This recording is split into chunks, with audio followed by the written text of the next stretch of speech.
संगठन प्रतिनिधि मंडली आज कुचिंडा प्रशासन पाखे आसलु मेनली आम कुचिंडा सब डिविजन रे देखा जाए सार अभाव से तार प्रतिकार व्यवस्था नहीं कि आम आसलु सब कलेक्टर को देखाला किंतु यहाँ जेहेतु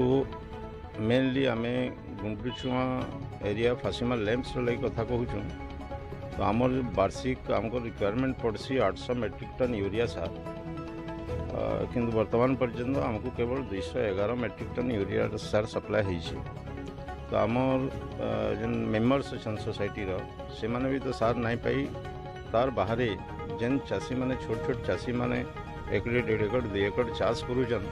से माने भी ना ओपन मार्केट रु सार पाई पारुछन ना सोसाइटी माध्यम से सार जोगा जाई पारुछे। तेणु से मैंने आज दिन में सब बेसी असुविधार अच्छन जेनटा भी सार लैंप्स के आउस से माने भी दाबी उपस्थापन करुचन जेहेतु सरकार सप्लाय अच्छे आमको भी सेन दि जाऊ बोलिकी आउ विभिन्न जगह देखा जाऊे सेने लॉ एंड ऑर्डर सिचुएशन भी उत्पन्न हो जाऊे। चाषी मैंने मानवार नहीं और रिक्वायरमेंट अच्छे मनाबाटा भी मुस्किल होचे तो से जगह सब बेले विभ्राट लगी रोचे। तेणु आम सब कलेक्टर आसिक देखा करी तार समस्या दाबी कर